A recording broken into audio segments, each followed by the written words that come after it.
All right, independence and a new nation.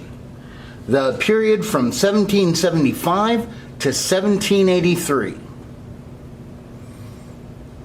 Basically 8 years of when the war began until the final signing of the peace treaty.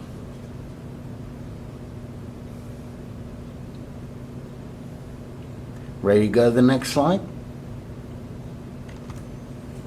Now, if you look at just the numbers on the ground, you can see that the British have quite a lot of advantages. They've got more than 50,000 sailors, huge veteran army that includes 30,000 German mercenaries or Hessians. They were well trained and supplied.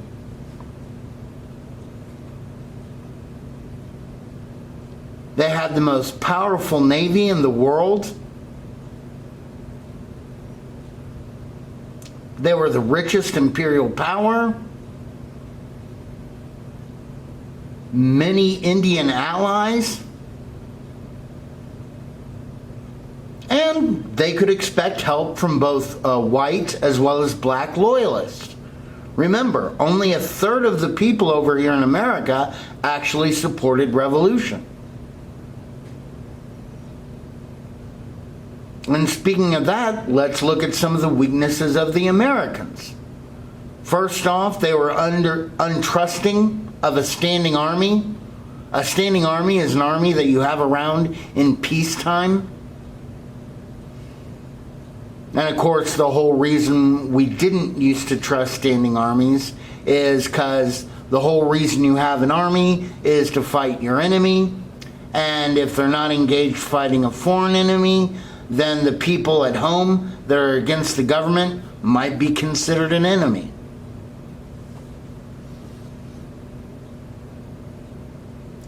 We had very little military skill, training, or equipment. Because we were an agricultural society, army participation would vary with the seasons. And the fact that we didn't have any money, well, I guess it was okay because we had no factories to make arms and ammunition.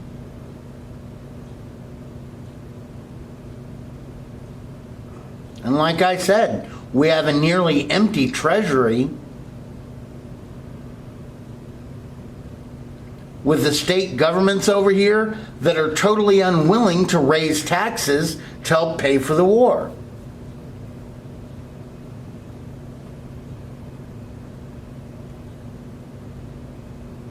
Y'all ready to go to the next slide?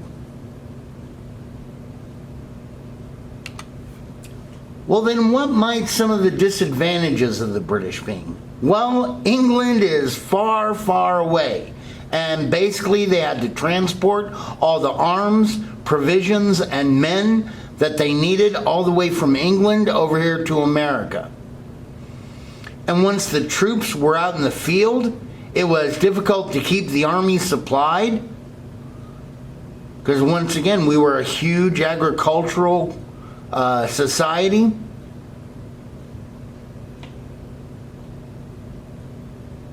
And the terrain was very unfamiliar to the British.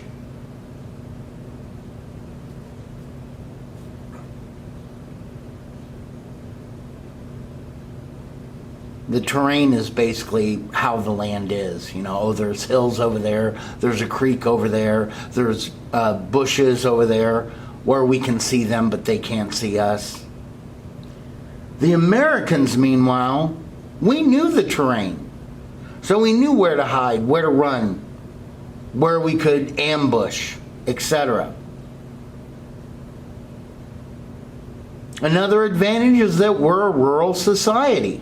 In other words, there was a lot of space out there between cities.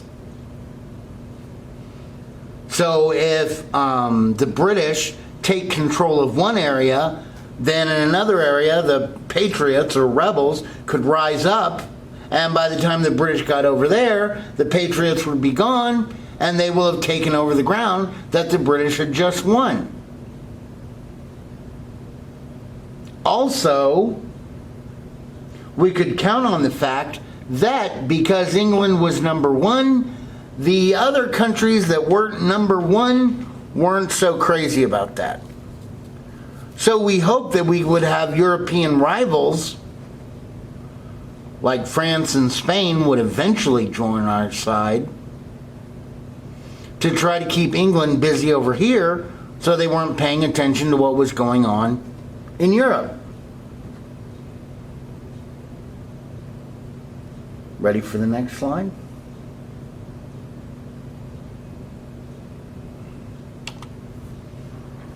The first 2 years of the war.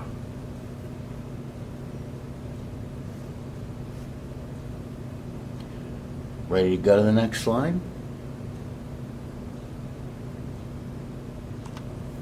The battle for Boston. Well, Boston had become a city filled with loyalist refugees, unfriendly shopkeepers, and surrounded by a rebel army that was growing by the day.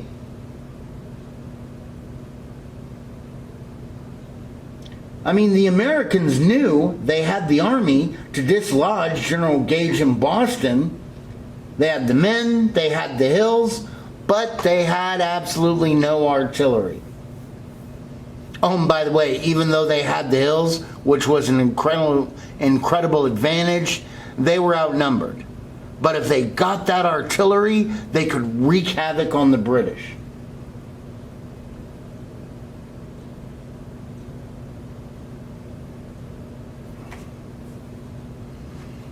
Ready for the next slide? So what are we going to do to get that artillery? Well, a young guy by the name of Benedict Arnold, who was with the Continental Army, I mean, he was a man of action. He says, hey, the British built up that Fort Ticonderoga, after the French-Indian War, or the 7 Years' War. They've got artillery up there. Let me go capture it. So the Continental Army says, okay.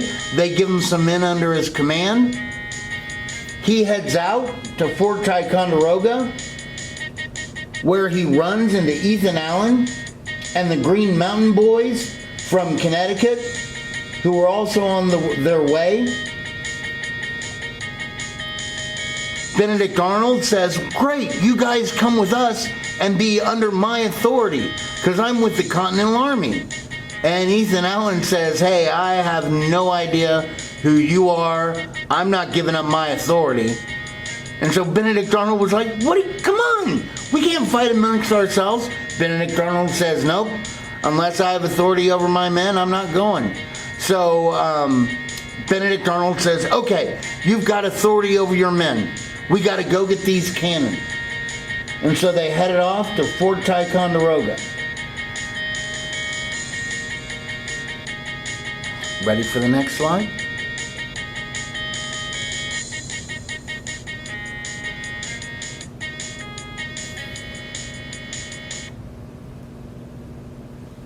And they reached Fort Ticonderoga on May 10th, 1775, when the British were asleep. Basically, they go up, they grievously wound a sentry, and they said, take us to your commander. This guy takes him to a commander, wakes him up in the middle of the night. He comes to the door, and there are the Patriots with their rifles pointed in his face, saying, surrender the fort.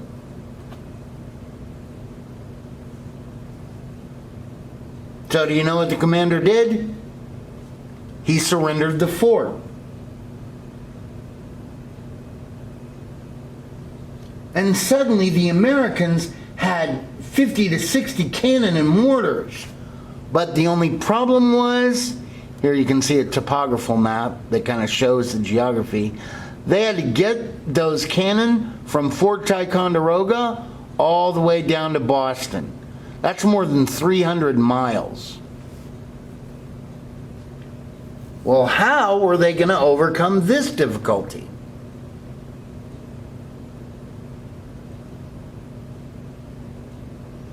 Ready for the next slide? This is when a 25-year-old Boston bookseller by the name of Henry Knox ordered that 42 sledges be built. A sledge is kind of like a huge sled. And he requisitioned 80 oxen to pull these along. So now they were on their way to Boston.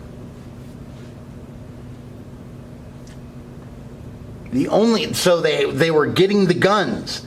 The only deal is military secrecy was next to nothing back then. And of course, General Gage found out that artillery was on the way.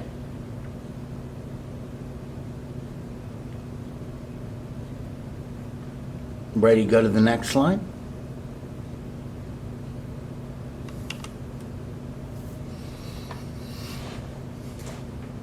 So what did the British do? Well, Gage, at first, you can catch more flies with honey than you can with vinegar. He offered an amnesty to any patriot who surrendered. Now, of course, as you can guess, very few of the patriots agreed to do this because they knew the artillery was on their way.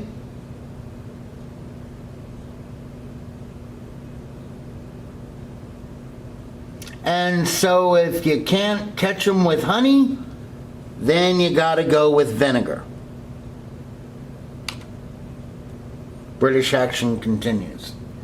And so on June 17th, 1775, Gage leads his 6,000 British soldiers against the 1,200 colonials up Breed's Hill, which is right in front of Bunker Hill. He had all his men dress up in their finest battle outfits, had them polish the brass on their weapons so they looked fierce. And William Howe was their leader. And of course they were in these woolen pants, and it had rained a little the night before, and there was dew on the ground. So of course that wool soaked up all that dew and rain. But they kept in formation and marched up the hill.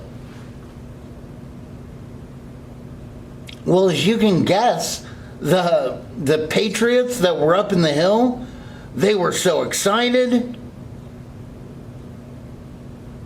They couldn't believe the battle was finally happening.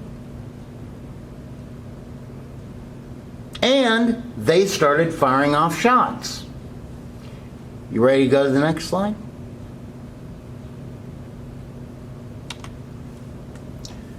So they start firing off shots.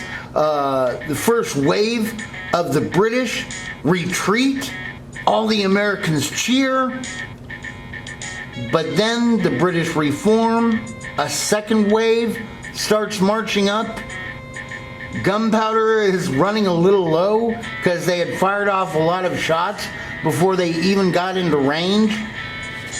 So a guy by the name of Israel Putnam tells us of William Prescott.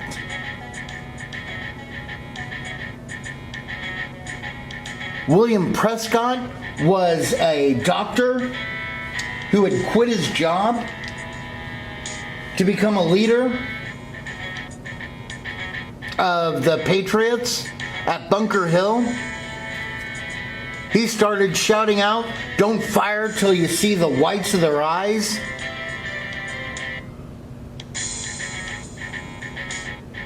Now the reason, of course, why he said, "Don't fire till you see the whites of their eyes," is because usually they would be if you could see the whites of their eyes, they would be in a range where you would effectively hit them. He also shouted out like fire low, take aim at the waistbands, reserve your fire and the enemy will be destroyed. And the second wave is beaten back. And of course all the patriots, yeah! But then the British reform and they start rising up against us again. Well, by this time, some of the soldiers are out of powder. They run away. Other ones fire a few times, then they run away. William Prescott, though, and a few, they stand their ground. And because he stood his ground, he was bayoneted to death.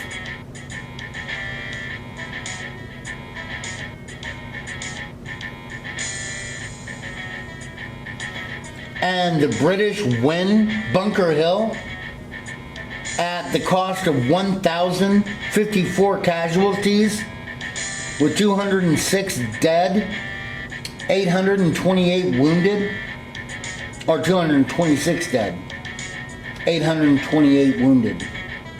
The Colonials, we had 450 killed, 300 wounded. No, excuse me. We had 450 casualties with 140 killed, 310 wounded. Oh, and out of the 30 American soldiers that were taken prisoner, 20 of them died of their wounds.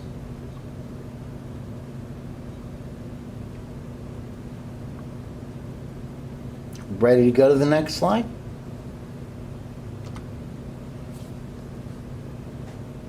Well, as we talked about last time, Continental Congress had chosen George Washington to lead the Continental Army, which basically was a collection of disorganized state militia units who most of them preferred to listen to their own leaders instead of others. And he arrived at the camp in Massachusetts and he finds a totally undisciplined force. I mean, you had soldiers firing their muskets at random. They were using their weapons to start fires. They even would like shoot at geese flying overhead, which of course accidentally wounded some of the soldiers.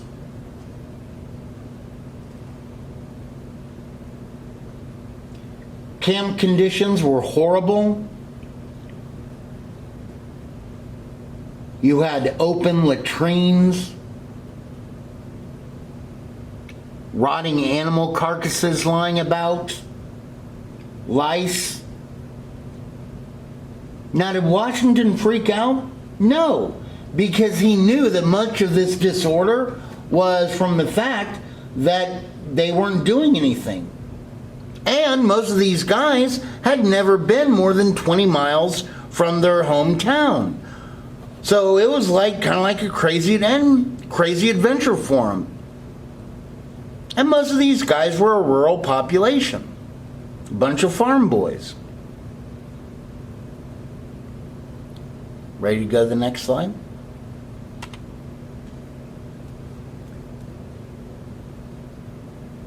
Well, the British, meanwhile, prepared to evacuate Boston as they knew Arnold would be arriving with his artillery.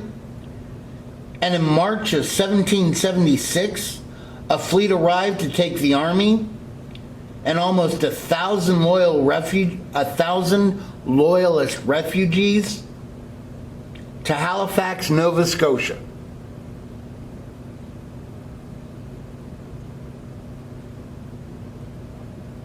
The British basically put William Howe in charge of the land forces, and they put his brother Richard in command of the naval forces.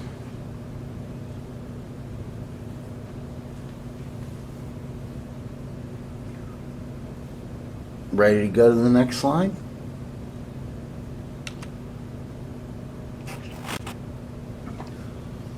So the British strategy in 1776.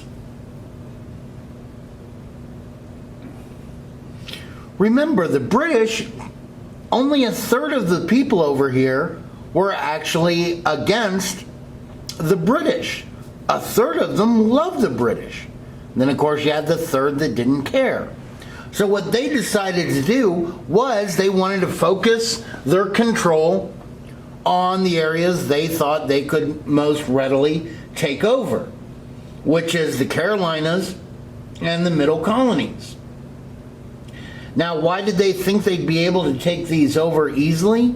Well, New Jersey, New York, Pennsylvania had a history of backcountry problems, like the Paxton Boys.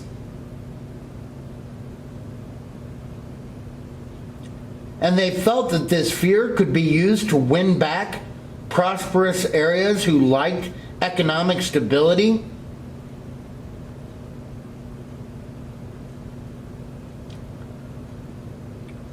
Some problems with this approach, however, were that the Loyalist numbers were not as high as the British had expected, and the British and Hessian atrocities that they committed, and they committed a lot of them, turned not only some of the Loyalist numbers against them, but that 1/3 that didn't care, just keep it out of my backyard, it turned them against the British as well.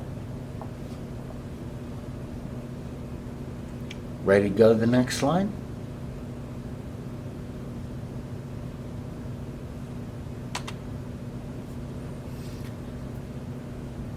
And it doesn't help that the British attacks on the South fail. For example, they had landed a whole bunch of Loyalist troops that were going to go and give out weapons to the Loyalist colonials over here so that they could have a Loyalist militia supporting British rule. And as they start going towards one of these drop-off points near Moores Creek on February 27th, 1776, the British capture them. The rebels launch a surprise attack on them.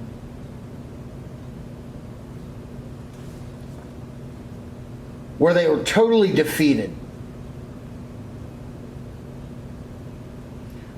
More than 830 Tories were captured.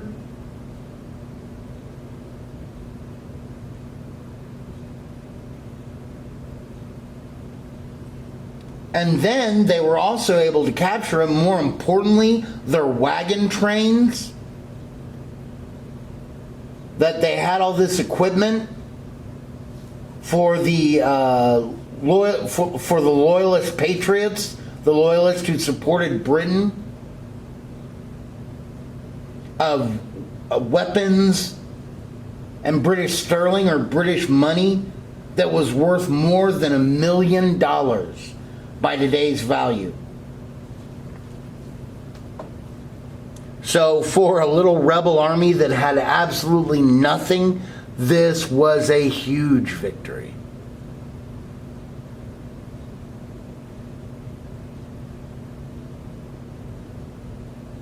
Ready to go to the next slide?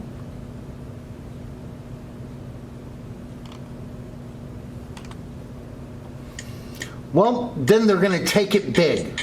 And they're going to invade and take over Charleston. And basically having a flotilla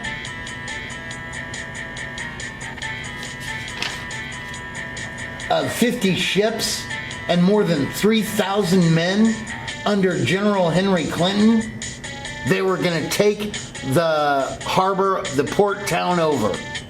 Now, the only problem with this is General Henry Clinton was in charge, and he did very little reconnaissance.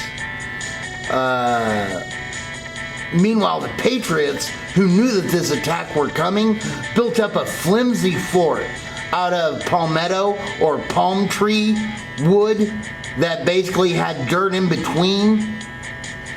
And Clinton launches his attack right at the height of low tide, meaning that his ships are much further away from shore than they would have been had he launched his attack at high tide. So you find some of the British soldiers on little islands that are in the harbor, and the cannon shot from the Navy proves ineffective as the palm tree wood just soaks it up and into it. So the flimsy fort of the South Carolinians at Charleston is able to hold, and the British are turned back. Now, of course, when the British leave, that makes a lot of the loyalists who were down in the South and who had supported the British, they find themselves abandoned.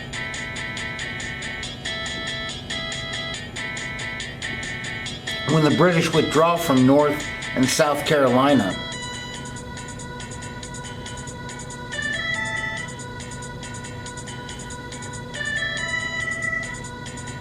Ready to go to the next slide?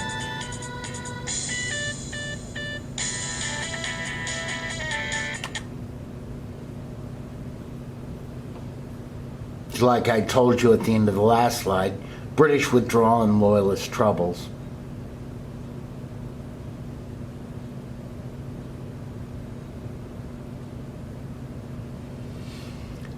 So that was the Carolinas campaign.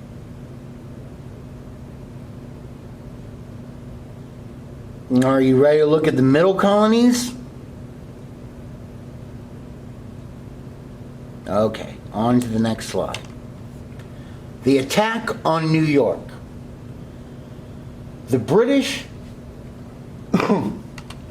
wanted to do a huge case of shock and awe. They land 30,000 men at New York City. Guys, that is an army force that is larger than the civilian population of New York City, which was 25,000 in 1775. And a third of these guys are Hessian. Basically, Howe hoped that this show of force would deflate the colonial will to fight. Because, guys, in reality, they wanted peace. Just like some of the Americans, they didn't want to have to fight this thing.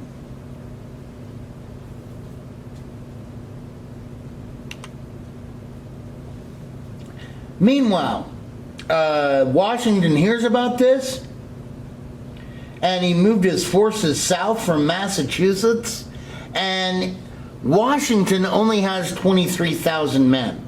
Most of these guys are sick and inexperienced, and they're out building up defensive preparations. And in the middle of their defensive preparation work, copies of the Declaration of Independence reach them. And Washington orders that all of his men stop their defensive works. And he has the Declaration of Independence read aloud to them. Now, of course, there were many copies, so he had runners going out to many small groups reading this. Now, the reason why Washington did this, of course, was to try to help improve morale. Because, guys, we're fighting for nothing more than an idea. We're taking on the strongest imperial power in the world for nothing more than an idea. But it's an idea that is incredibly precious to most Americans. At least the ones that are fighting. Ready for the next slide?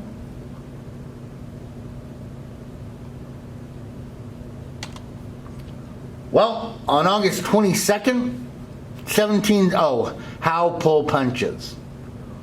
On August 22nd, 1776, the British begin their attack on Long Island, where the Americans are defeated.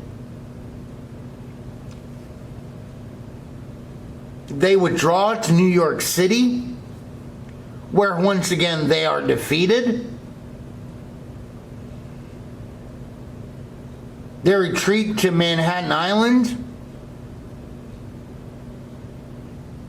where once again they're defeated.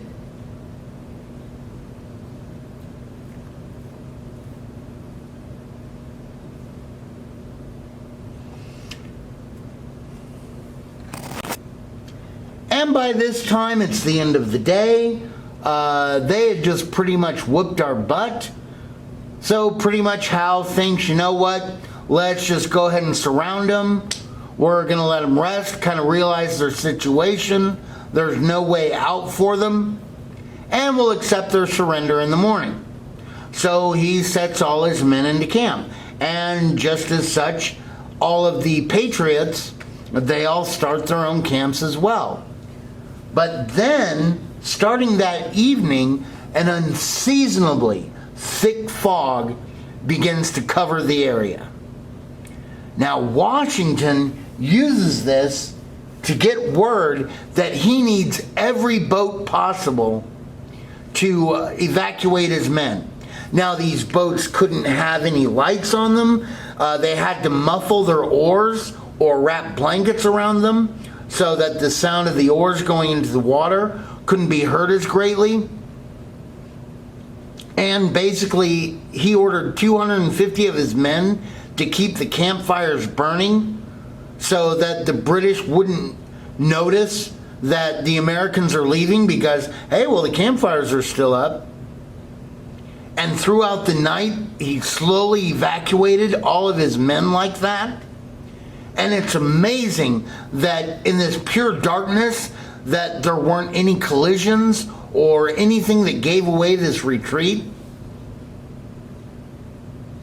And the very last guys to go were those 240 that were keeping the campfires lit. And when dawn came, the British look out and they see, hey, where did the Americans go?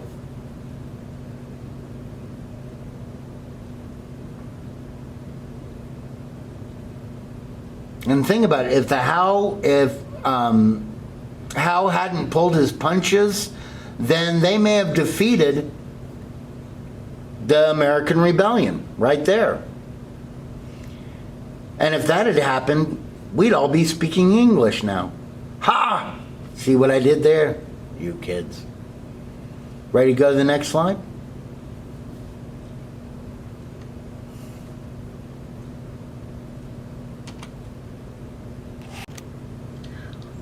Okay, so we're still on Howe pulling his punches. But even in his retreat, Washington had to deal with people that were trying to undo him. Like Charles Lee was totally insubordinate to him because he refused to reinforce Washington's retreating army with men from his Hudson River forts. Of course, he wanted the position of commander-in-chief and didn't like Washington because he lost that position to him. And he wasn't really a winner of a person either. People didn't like him, and he himself preferred dogs to people. But Washington was able to make it out.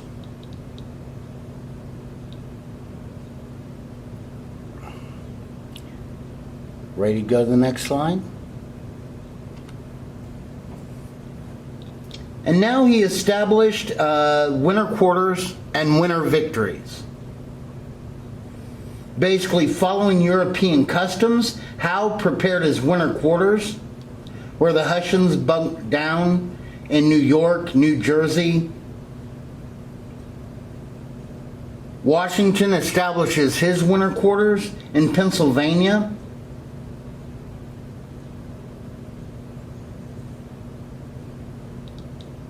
And basically Howe thought that Washington would pretty much stay calm throughout the winter, because that's what usually happened in winter quarters.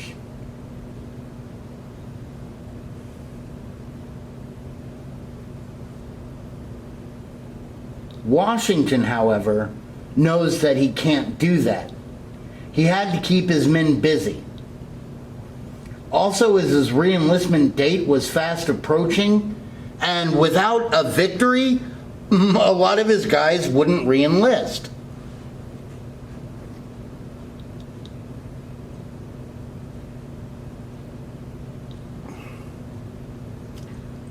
So what did Washington do?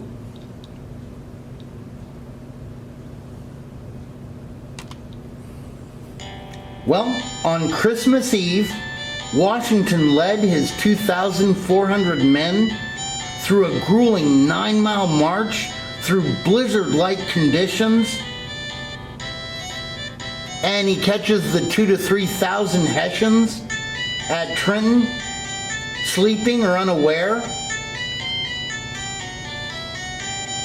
even though someone had tried to deliver a message to the commandant at Trenton that they had spied Washington and his men, and they gave this note folded up to him and told him to read it, but he was in the middle of a poker game and he just put it in his pocket. So the British were caught totally unaware. We didn't lose there wasn't a single casualty on either side. And all of a sudden now the Continentals had shoes, new shoes, and other items that they desperately needed. Everybody get this?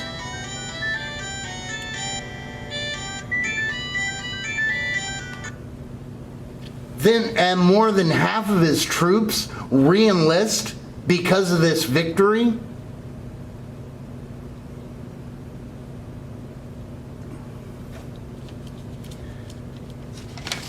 And on his way back to his winter quarters, he defeated a detachment of the British at Princeton.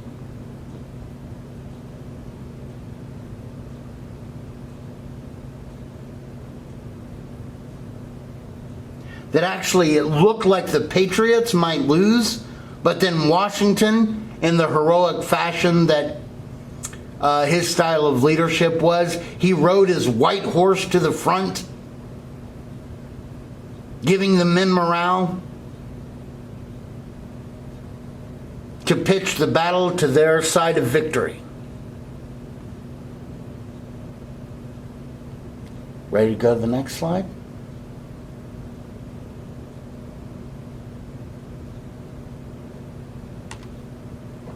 Now American morale rose.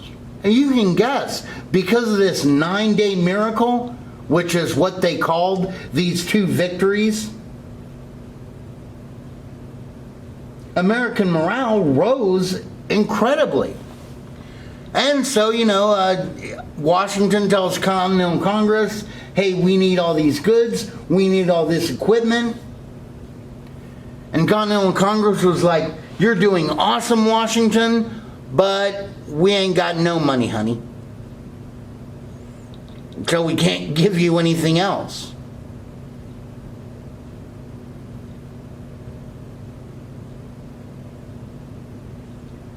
Ready to go to the next slide?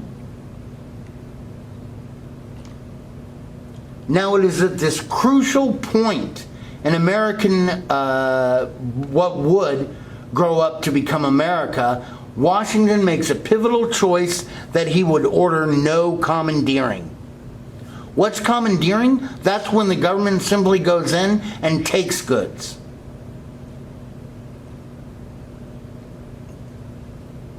Now, why did Washington order no commandeering even though they badly needed supplies? Because, guys, that wasn't the government's property. And government had to respect private property. Now, how would this help us out later on? Well, let's say Washington and his men needed or wanted to buy some pigs from a farmer, and the farmer would say, no, I need more money for my pigs, ha ha ha. And Washington and the army would go away. 2 weeks later, the British come by and they just take the pigs, which of course the guy doesn't like at all. He's got a few left. So this time, 2 weeks after that, when Washington and his men come by, not only will he sell them to them, but Washington's actions have just won over part of that population that just wanted to, hey, I'm going to stay out of the war. Y'all stay over there. I don't care. Just stay out of my backyard. Ready for the next slide? Burgoyne's New York campaign. Well, the British go and they occupy Philadelphia in the summer of 1777. Once again, that's America's largest city, and their plan was to isolate New England because they thought this is where all the trouble's coming from, so we've got to separate those guys from the rest of the colonies over here. And Burgoyne, who was coming down from Canada, basically planned a three-prong attack. Burgoyne would sweep south to Saratoga, St. Leger would press east, meeting him at Saratoga, and Howe, who was at Philadelphia, he'd move north. And the three units would all meet at Saratoga and basically be able to crush the Patriot resistance. Now, guys, as Burgoyne crossed from Montreal down over to America, basically Benedict Arnold was like an action man. He ordered that his men build little boats, and they harassed the barges that were bringing the British fleets over. And I mean, they were these rinky-dinky little rafts, but they slowed the British advance down, and the British were still able to land their troops. When they started their southern march, basically Benedict Arnold had his men chop down trees that would block the path. Now you're saying, oh, well, the British soldiers could have just moved to the sides of the path. Yeah, but their wagon trains couldn't. So they would have to physically move all of these trees out of the way. Meanwhile, the 1st Army Ranger Unit was sharpshooting and being snipers against British soldiers, harassing them all the way down, delaying their arrival by more than 6 weeks. And once Burgoyne gets to Saratoga, he has an incredible surprise.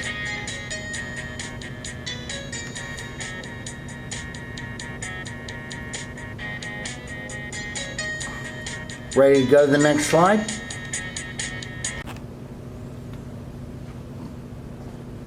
Basically, Burgoyne arrives at Saratoga to find that St. Leger and Howe aren't there. Howe is still in Philadelphia because nobody told him that he was supposed to be marching north to Saratoga. St. Leger marched his army east through New York State, but then retreated after he ran into some difficulty at Fort Stanwix.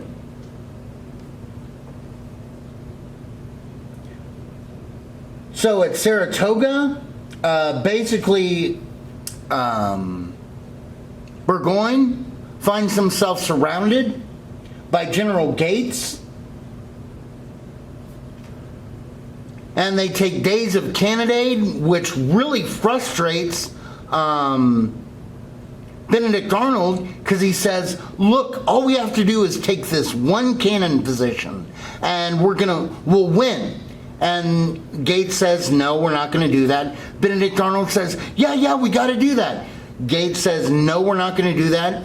Benedict Arnold says, no, look, we got to do it. And Gates says, you're under court-martial, and throws him into jail. Well, the battle finally begins, and within an hour, Burgoyne had lost 8 of his cannon and more than 400 of his officers and men. And as you can guess, Arnold is going crazy in the jail. He finally convinces the jailer to give him the key to let him out. He gets a horse and about 30 men. First thing he does is charges that one cannon position, and they fight to take it over. They're able to take it over, but in its capture, Benedict Arnold was shot in the leg, wounded grievously. I mean, he should have died. And had he died at that battle, I mean, there would be he was a huge American hero. There'd be schools named after him. There'd be maybe even states. But he lived. But we win the battle. By the way, military scholars say that point really wasn't that strategic, but perhaps in morale building, it was able to carry the other patriots on to victory. And needless to say, the fact that we won this battle actually improved our diplomatic efforts in Europe. Ready to go to the next slide?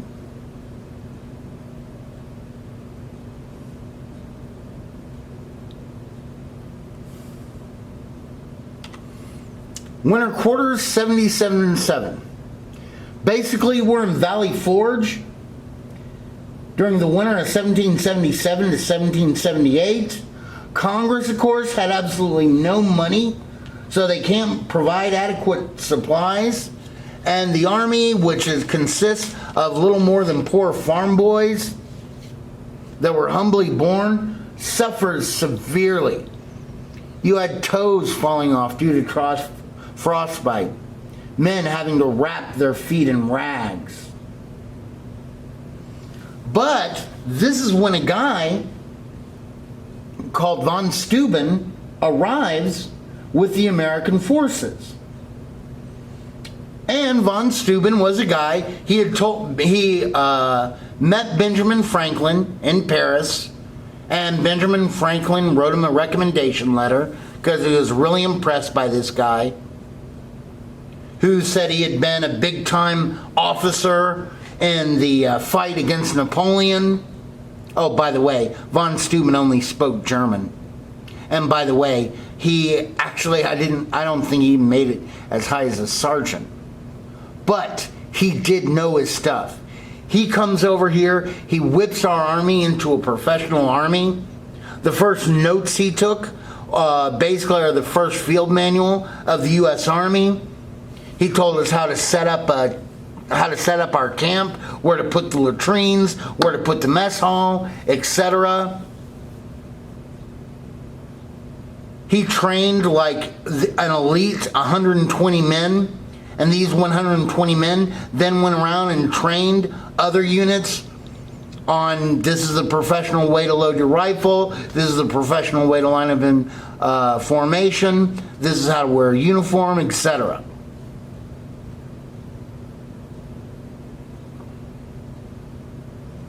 Meanwhile, the British, what do? Well, they replace Howe with Clinton as Commander-in-Chief of the Army.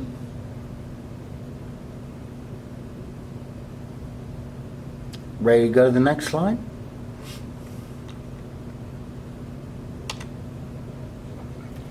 Influences from off the battlefield.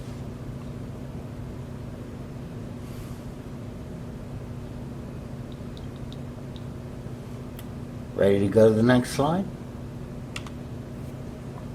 The long road to recognition. Guys, we wanted other European nations to recognize us. Why? Because if they officially recognized us, then they could loan us money, they could send us military aid. It would be an answer to so many problems. Now, the rival European nations of England expected the American Revolution to fail. But they wanted to keep this conflict going on as long as possible in order to drain English resources.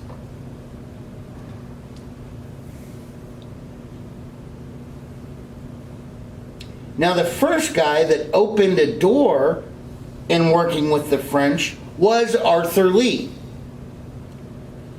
That basically worked out a small time, hey, well, on paper, it'll look like we're trading you tobacco for money.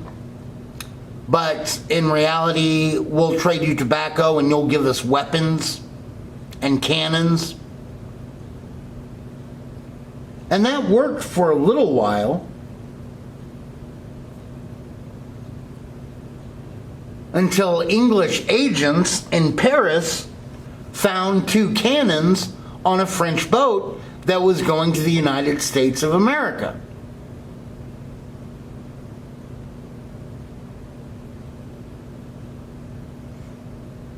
And they told France, those cannons better not leave this port.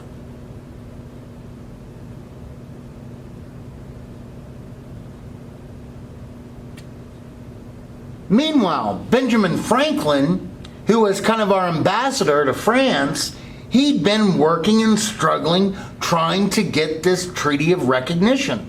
And by the way, even though the French people loved him, and so did the royalty, because he knew, hey, most of these most of these diplomatic deals are done at parties, and so he would stay up and party with them.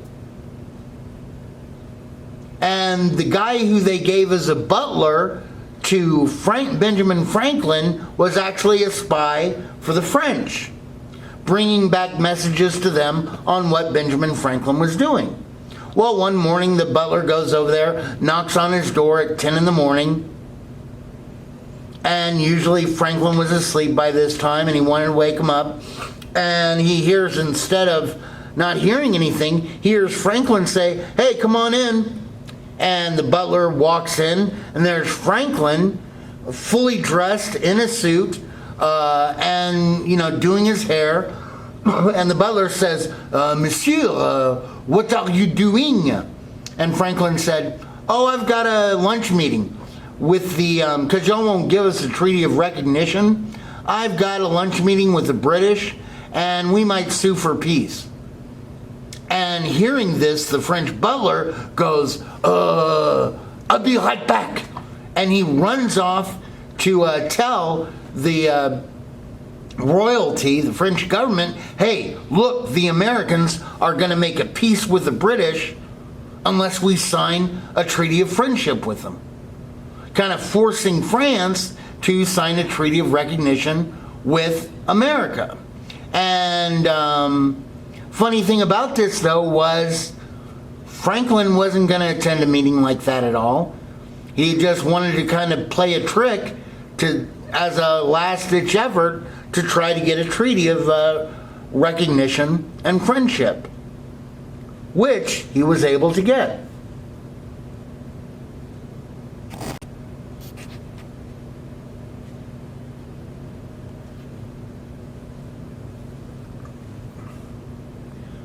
Y'all ready to go to the next slide?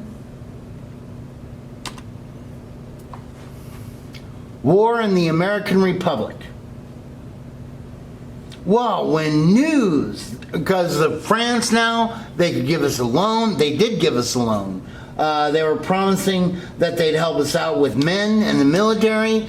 And of course, here in America, as soon as we hear that we're going to have money, it should come as no surprise that it led to an outburst of spending. Of course, the funny thing was, the French loaned us this money, wanting us to buy their rifles and equipment. But the rifles and equipment they wanted to sell us were old rifles. I mean, like more than 30 years old. So instead of buying French guns, we bought the much superior English guns. That, of course, had to be illegally imported.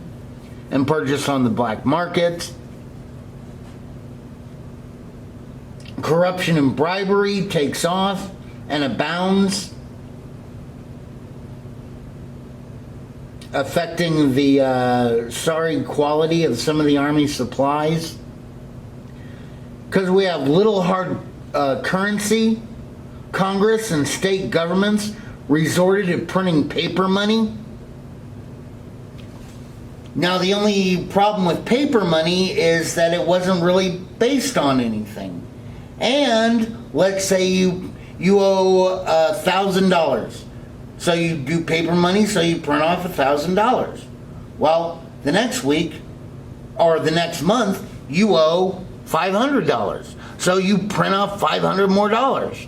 Well, that's going to lead to inflation and the value of your money going down and down. And now that there's money, you have less people trying to join the Army. So the number of impressments go up. Impressment is basically when you force someone to join the military. And you have mutiny and desertions increase amongst the troops.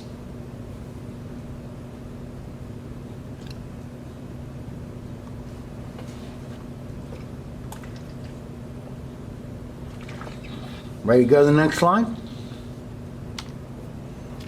From stalemate to victory.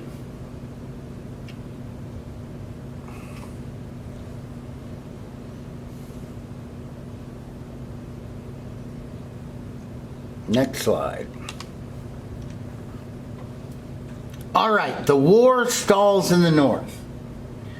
Now, France, they launched a naval squadron consisting of 11 warships and transporting 4,000 British troops over here, leaving from France in May and headed towards America. Well, Clinton freaks out. He knows that Philadelphia is much easier for the French to blockade because it only has one river, the Delaware River, providing access, whereas a place like New York City that's surrounded by water will be much more difficult for the French to effectively blockade. So he moves his troops to New York City. Along the way, you have the Battle of Monmouth. Basically, that was a battle where, again, Washington had to deal with insubordination from his General Lee. Basically, he told General Lee, hey, look, you attack the troops. I'm going to leave you and take my men over here. You're going to attack the troops. And when I hear the sound of the battle, then I'm going to come with my men over here and we're going to hit the British and have a victory. Well, they go ahead and split the troops. Washington waits and waits, and then he sees some soldiers starting of some of Lee's soldiers walking down the road to him.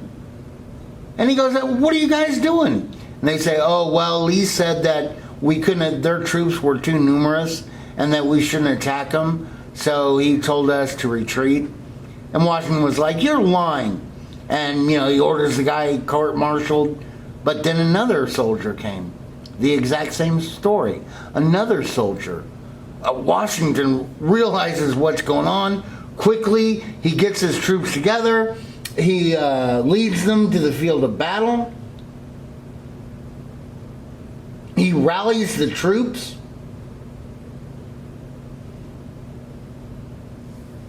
And we win a victory. Next, he leads his men to Newport, which was a little port town. Basically, he set up encampments to have a land blockade against Newport, and he was expecting the French to arrive and blockade the city by water, which they hoped would lead to a victory, but then nothing happens because the French heard, there was a rumor that the British were going to attack their sugar islands in the Mediterranean, so they diverted those ships and men that were coming to America down to the sugar islands. Well, as soon as this happens, that's when you have the American patriots. They have a retreat, even though there's good old Molly Pitcher, who was a woman, who was a wife of the commander of this gun crew, who got killed, and she came in and she would load the cannon and the men would fire it. She was the woman who brought water, because you had to cool the cannon to make sure the powder didn't explode when you didn't want it to. So she was a woman who helped the revolutionaries. And as they're going back, you have desertion and mutiny on the increase. Okay, especially like in one story, there was a squad from, I believe they were from Delaware, 240 guys who hadn't been paid in 6 months. And all of a sudden they hear that Delaware is telling new men that if they come, they're going to pay them more money per month than they paid these loyal guys who have been fighting for Delaware and who hadn't been paid in 6 months. They'd give them a recruitment bonus. And this just made the guys from Delaware furious. As 240 men, they left Washington's army and were going to march on the capital of Maryland and basically force them to pay the men. Well, Washington couldn't have this, so he gets his army to go and surround these 240 mutinying soldiers. He captures them all, and basically he decimates the unit. What does that mean, to decimate something? Well, when you decimate something, you kill 1/10 of whatever it is. So in other words, out of this squad of 240, he had to kill 24 men.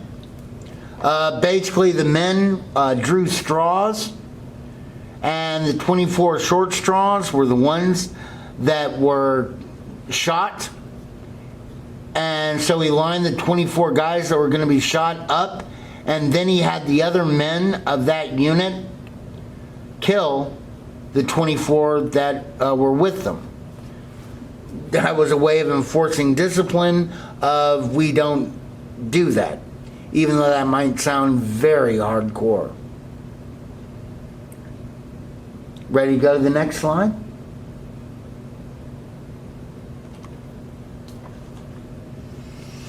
Meanwhile, the Native Americans, Harry Hamilton and his Native Americans held the fort at Vincennes, at what is now the state of Indiana. George Rogers Clark led his army out there, marched around the fort in circles, making Hamilton think that there was many more patriots than there actually were, so he surrendered the fort.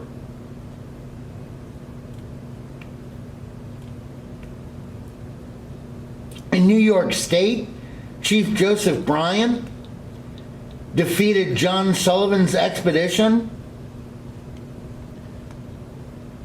against the Iroquois and Loyalist forces.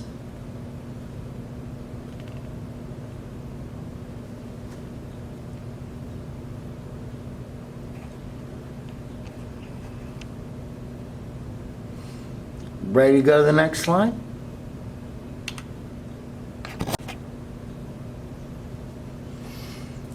And basically in the north, the war stalled out. Why? Because the French fleet had withdrew to the Caribbean. And Washington had to kind of postpone any campaign. You know, I was kind of planning on getting those 11 warships and the 4,000 men.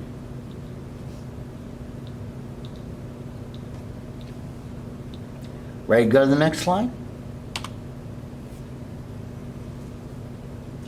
Meanwhile, the British launch a new assault in the south. Georgia falls to the British with the capture of Savannah.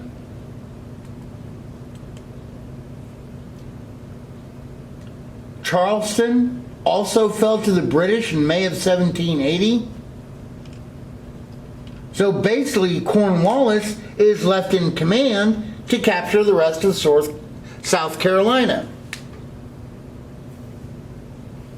And now that the British are back, you have a lot of the loyalists that are now fighting against the Patriots. So you have this little civil war that's going on inside the larger Revolutionary War.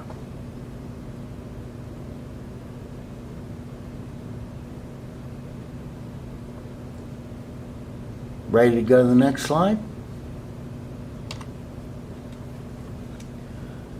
Well, this is when we get Francis Marion, also known as the Swamp Fox, who was like a guerrilla warfare and attacking the British and always keeping 2 days of them, forcing Cornwallis to move further and further away from his points of supply. At Cowpens, they meet the British.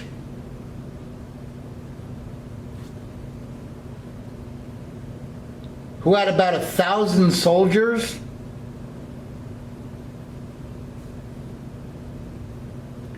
Francis Marion and his men looked like they only had 500 untrained militiamen. And so, of course, the British think we outnumber them more than 2 to 1. So they charge at the militiamen. The militiamen fire off a shot. Then they run up a hill and down the other side.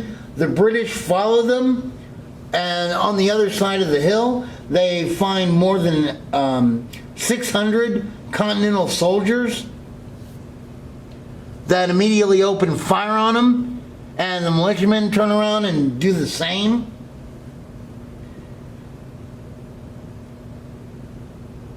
The entire British force is captured, where the British lost 910 men, with 110 killed, 800 taken prisoner. The Americans on the other side, they only lost 73 people, with 12 killed and 61 wounded.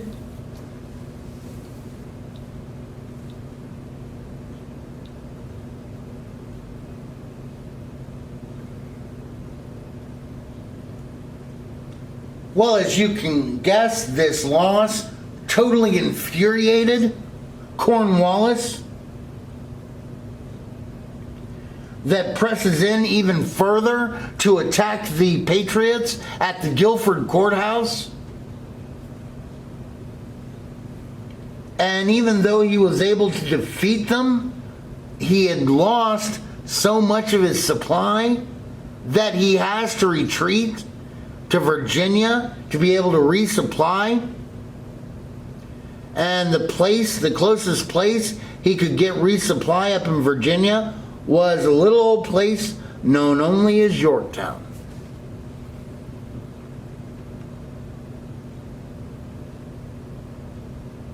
Ready to go to the next slide? Treason and triumph.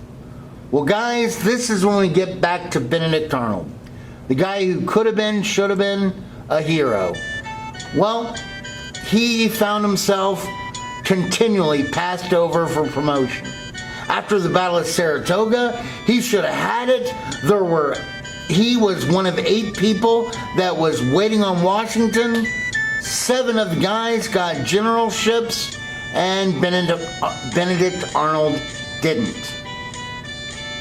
Rather, he was put in charge of the Hudson River forts. Because if the Hudson River forts fell, then basically the British would have succeeded in breaking off New England from the rest of the colonies. And this really made Benedict Arnold mad because he was a man of action. Now, he had a wife. Her name was Peggy. And he had met her at a ball where he wooed her over. Now, before at this ball, she had been dancing with a guy named Andre, who was working with the British. Well, Peggy liked to spend money, and she spent more money than Benedict Arnold had. And of course, every time he'd yell at her, "Hey, you're spending too much money, you can't do this," she would return with, "Well, if you were paid for what you actually were worth, if Washington gave you the promotions he should have," which really hurt Benedict Arnold because he believed it to be true. But she said, "Hey, wait a minute. You ought to take what, you know who would appreciate you? The British would appreciate you." So she said, "I'm going to hook you up. I know this guy, Andre, and y'all are going to pass messages to each other, and we'll see what we can get." Well, Benedict Arnold was offered a generalship, all of this land, if he would just cause the Hudson River forts, turn them over to the British. Well, the only way he could write letters in code, or actually not in code, because he'd come out and say, "Hey, our troops are going to be maneuvering on this day, so they'll be out of the fort," is he'd write it like a love letter to Peggy. "Oh, my sweet Peggy, I love you so much. You are so precious. I remember all that." And then he'd put the military information in there, and then he'd write more gushing lovery to Peggy. And of course, he'd give this letter to Peggy, who then would give it to Andre. So Andre would get the military information, but then he'd kind of have his nose rubbed in it because Benedict Arnold was writing all this nice stuff about somebody that he had wanted to be his girlfriend. Well, so the deal was set. The British were going to come, all the Hudson River forts were going to be unprotected on one day, where the British Army could just come in and take them, totally unopposed.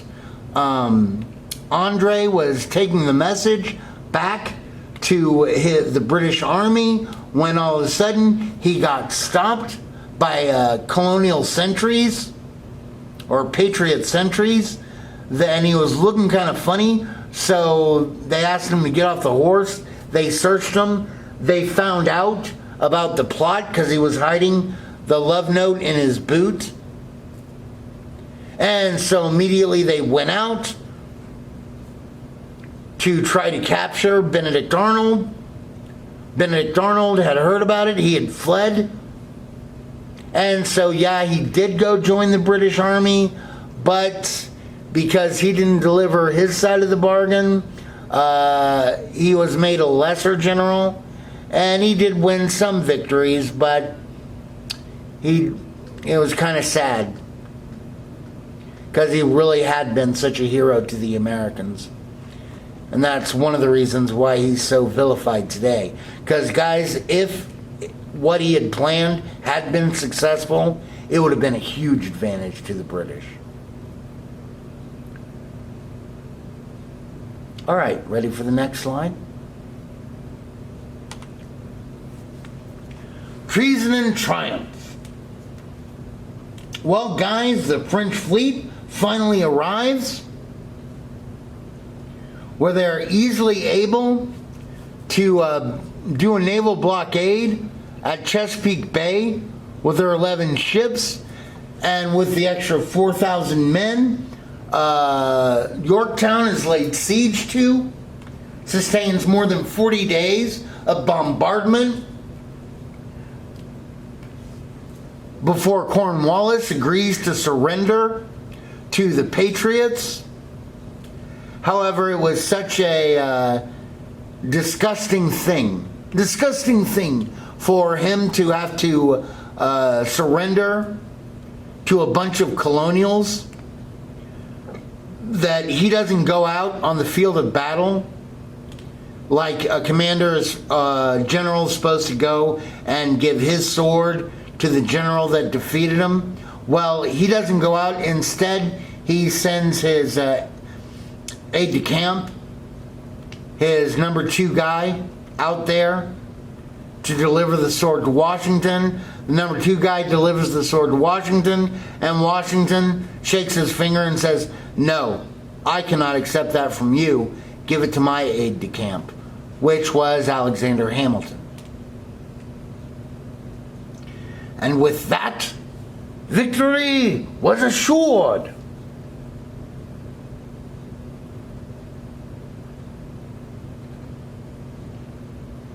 All right. Ready to go to the next slide? So we won the battle on the ground, but now we got to win diplomatic independence. Basically, Congress sends Ben Franklin, John Adams, and John Jay to Paris to negotiate with Britain for the United States. And they tell them, listen, whatever Congress's orders to Franklin, Adams, and Jay, where you guys sit back, shut up, let the French take the lead.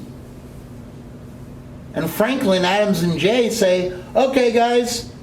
And they get on the boat, and as soon as the boat is headed to Europe, they say there is no way we're going to let France take the lead. Now, why did Congress say that to them? Because, guys, we're a brand new country. We never negotiated a peace before. And France had. But Franklin, Adams, and Jay knew that if you let France do the negotiating, then France would try to do whatever was best for France. Ready to go to the next slide?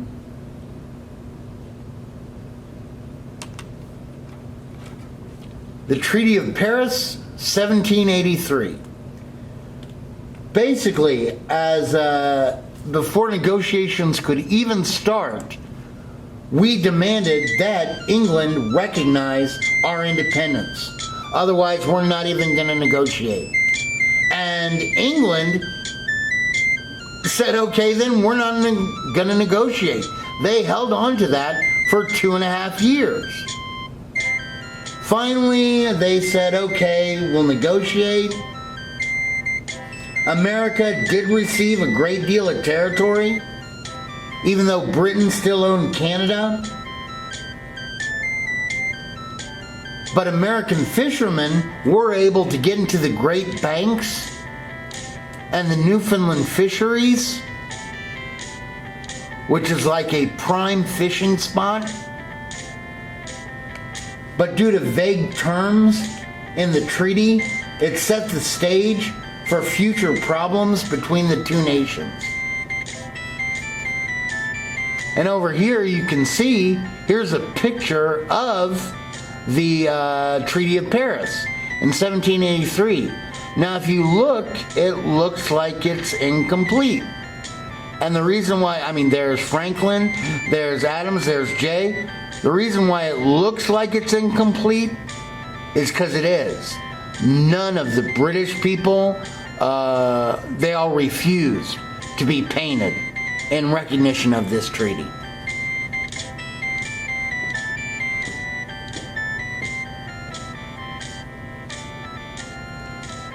Ready to go to the next slide?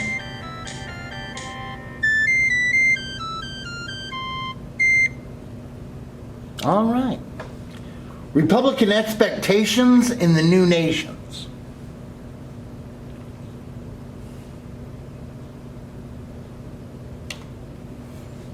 Protection of individual rights. The Revolutionary era's emphasis on the rights of the individual led to some significant innovations. First off, we knew that the biggest threat to the individual was the power of government. So limiting the powers of government was stressed by many.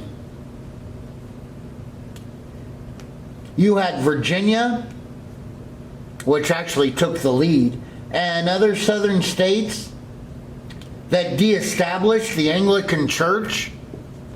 So in other words, there's no longer going to be a state church.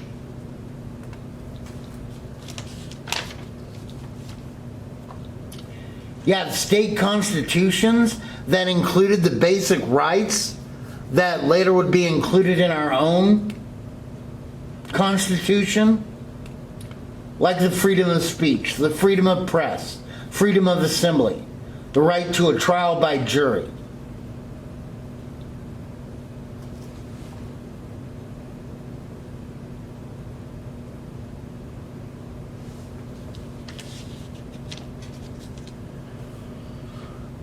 Ready to go to the next slide? Legal reforms.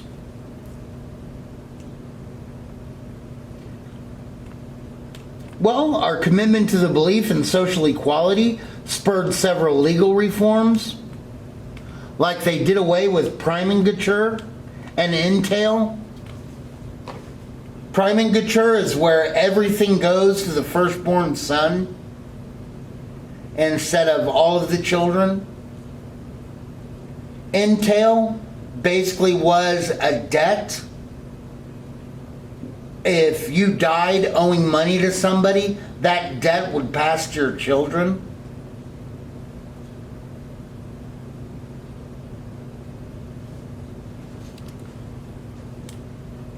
There was a political group called the Society of the Cincinnati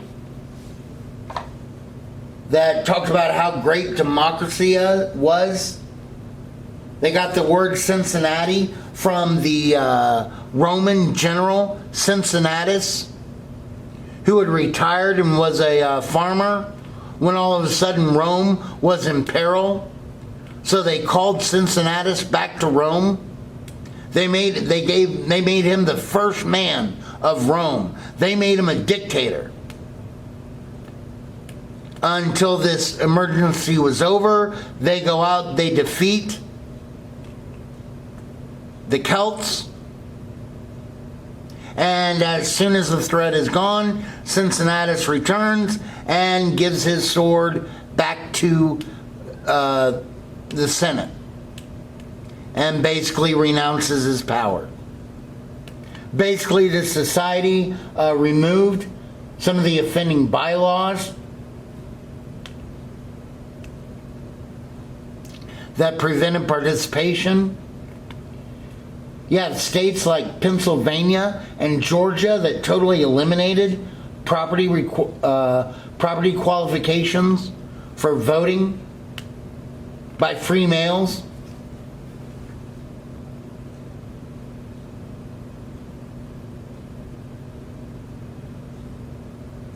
Ready to go to the next slide? Women in the new republic. Well, during the years of the war, wartime experiences gave women a new sense of independence and responsibility. Many took charge of their homes and farms, especially as their men had gone off to fight in the war. And women began to take positions and hold political opinions. Now, of course, some served as soldiers, spies, and saboteurs. I told you about Molly Pitcher, but you also had like Deborah Sampson, who went to enlist in the army in one town, but she dressed up like a man, but everybody knew it was Deborah Sampson. So basically, she went to a town about 14 miles away and enlisted there. She served with the army until she was wounded. They take her into the medical tent, and the doctor's about to cut off her clothes so he can get to the wound. And she says, Doc, I think I ought to tell you something. And it was found out that she was a woman. Of course, also, some women were victims. You know, where like the British would come in, order them to fix things, to do things. perhaps even sexual. So it was a pretty tough experience. Now, after the war, you have this whole new kind of importance given to women in the area of Republican motherhood. Basically, women were seen as very important, and Republican motherhood said that women were educators of the next generation and preservers of the republic. So if you want a good republic and you want this experiment to go on, you've got to have good, strong women. And this was seen as a public obligation. In other words, if a woman who wasn't the mom of kids saw kids that were up to no good, it was her duty to correct them. Other reformers advocated the education of young women. One of the most vocal was the wife of John Adams, who claimed that all men would be tyrants if they could. I most sincerely wish, for the benefit of the rising generation, if we are to have heroes, statesmen, and philosophers, we should have learned women. Then you have others like Judith Sargent Murray, who argued that women were intellectually able as men.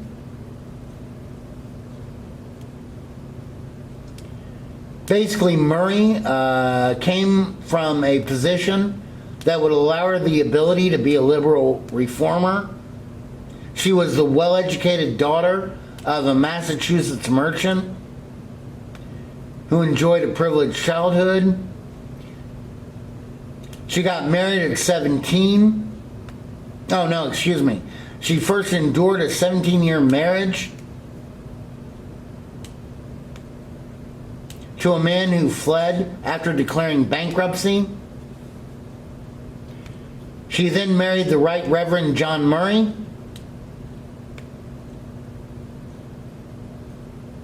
And she basically argued that while women may be inferior to men in judgment and reasoning, it was only due to their lack of training. And they surely had an equal capacity for memory and a superior imagination.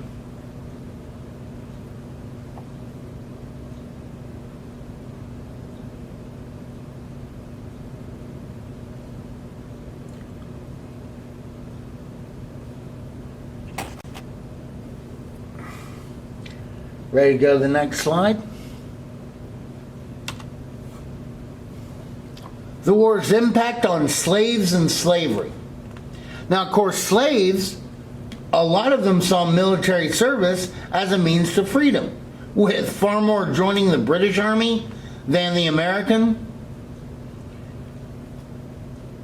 But you did have American units like the 1st Rhode Island Company and the Massachusetts Bucks that were totally black outfits. Indeed, 5% of the soldier that fought at Bunker Hill were black. Now, of course, you had many others that obtained freedom by just escaping out to the cities or the backcountry during the chaos of war.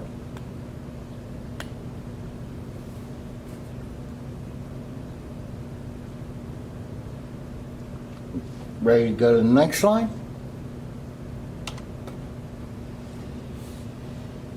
Now, the war's discussions of freedom. No. Got there too quick.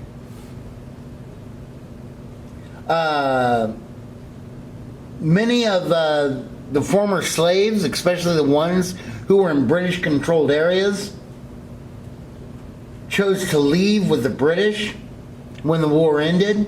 For example, when Britain evacuated Charleston, they take 6,000 former slaves with them. Savannah, they take about 4,000. And while hundreds went to Canada, more than 1,000 joined the abolitionist movement in Sierra Leone, West Africa.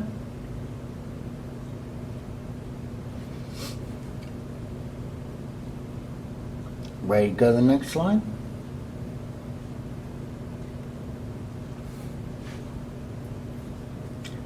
Now, this era's discussions of freedom led to movements to free the slaves, well, except in the lower South. But manumission, or the granting of freedom by individual owners, grew during the 1770s. I mean, even in the Chesapeake region, like Maryland, who'd recruited many slaves during the war, freed them. You had many patriot slave owners who had made agreement with their slaves during the war. And at its end, granted freedom.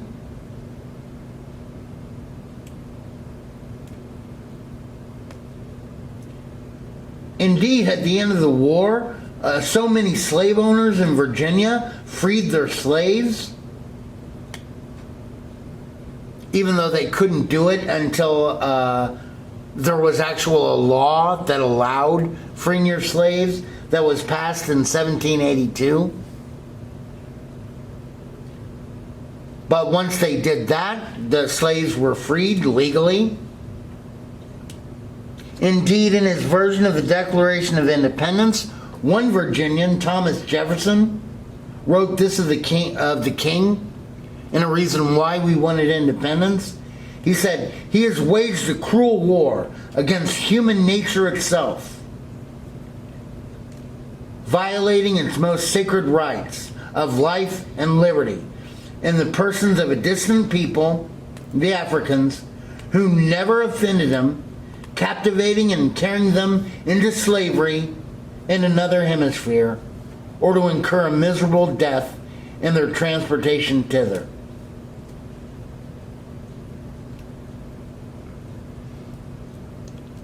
So you have this great flourishing of freedom until about 1792. Laws start to get passed that make it more and more difficult for slaves to get their freedom in the South.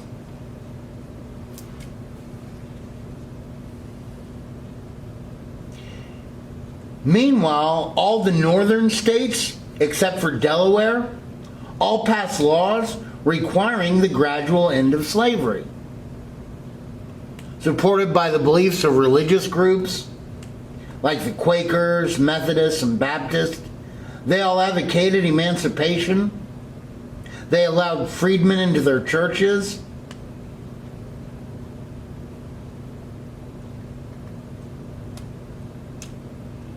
Indeed, by 1784, Massachusetts had abolished slavery, and Pennsylvania, Connecticut, and Rhode Island passed laws allowing for the gradual manumission.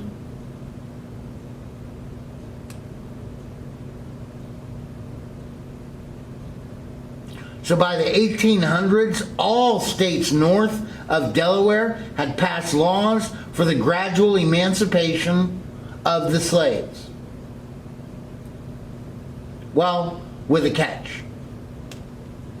For example, in 1799, New York passed a law granting freedom to the children of slaves, but not to the slaves themselves. Well, why? Well, because, guys, they still needed that labor. They didn't have something in place. Okay, that's kind of like they wanted it to be gradual so they could change things in their society. This is why as late as 1810, 1/4 of the slave population in the North was still enslaved.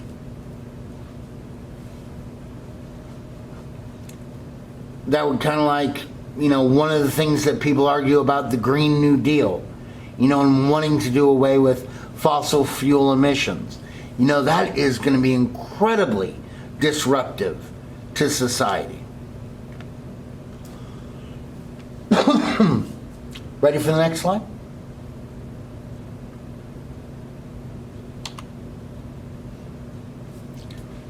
The fate of the Loyalists.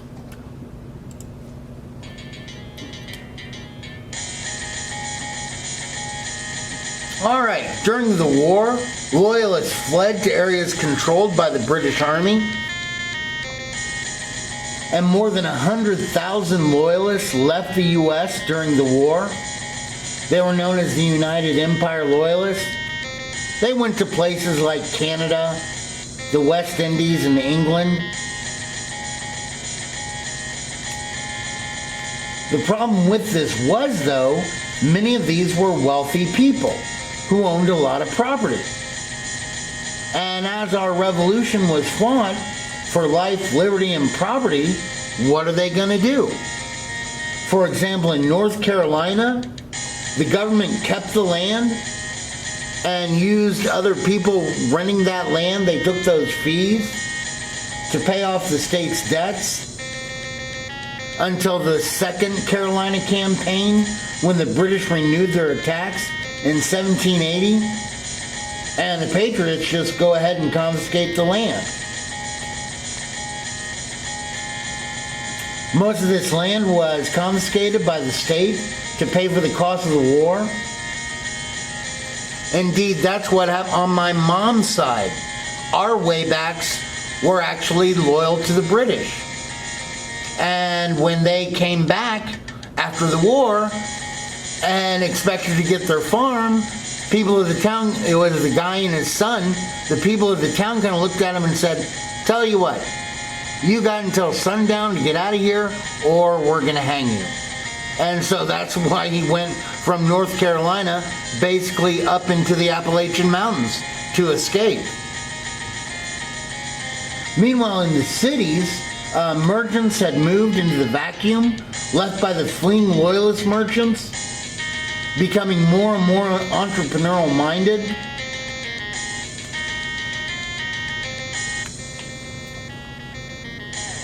So America is getting ready to have a whole new start. So now we won the revolution against what we didn't like, and now we got to try and figure, we know what we're against, so now we got to try and figure out, well then, what are we for? And that's going to be our next lecture.